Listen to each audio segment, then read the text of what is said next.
I just saw your play. It was really brilliant. How did you come up with that play?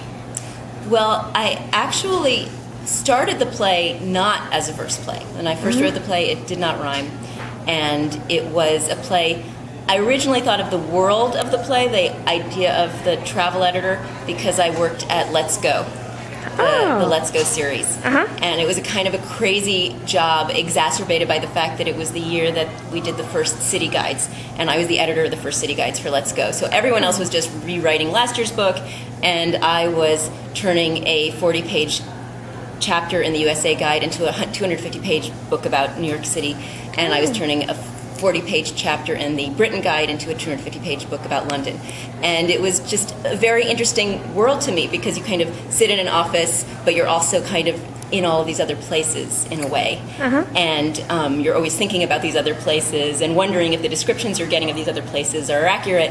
And people are writing in saying they want to be in the guide, and other people want to be out of the guide because they're getting overrun by the wrong kind of tourists. And it seems like it's a place where the written word matters enormously, where you can just cross a word out and just destroy someone's life by accident. So it's a kind of a funny and interesting world, and that's how I started writing this play. And then I wrote it for a while, and I put it in a drawer for a while, and then one day I took it out and I realized this play wanted to be written in rhymed couplets. Yes. Well, it was fantastic. I mean, it's like you're like a modern day Shakespeare. Thank you. Well, it makes me, I think that this is what it must have been like, imagining, Shakespeare's time, we did, the language was contemporary to them. It wasn't antique. When we think, a lot of people have aversion to the idea of a verse play. They think, oh no, a verse play, it's going to be written in some antique language, it's not going to be accessible, I'm not going to be able to understand it. And that's because most of the verse plays we have were written so long ago and the language has changed. But in Shakespeare's time, the language was just, the language they were talking then. That people didn't talk in verse. That was just a way to actually make the play more accessible, not less accessible. Well, it's fascinating, especially I was actually working for a travel publication myself, so I found it fascinating. I worked for Delta Sky Airlines magazine many, many years ago. I wasn't on the writing side, I was on the ad side. But it was very interesting. The story was very interesting. So were you, it was because of your experience at that publication, that's how it came up? I would say the idea for the world of the play came to me at Let's Go, and then probably, I had a lot of different influences that made me think of a lot of the other things in the play. But I think that I'm always interested in the kind of relationship between art and business, between art and science, between the intuitive and the logical. Those are things that I return to in my work again and again.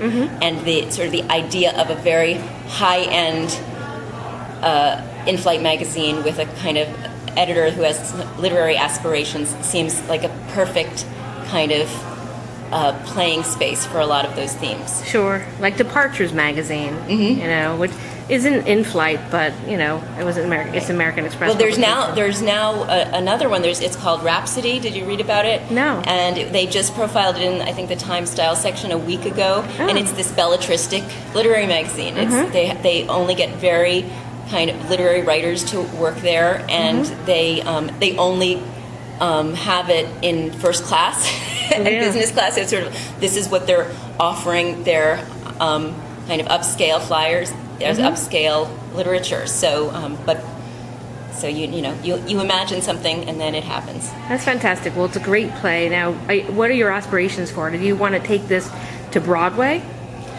I would, right now we just have this limited engagement, and that's all I can count on at this point. My plays have predictive powers, but I don't have predictive powers otherwise. But of course, I would love it to have a life. You should talk to producers out there. I mean, as someone who's a voter of the Drama Desk and who loves theater, I think it's a really fantastic play.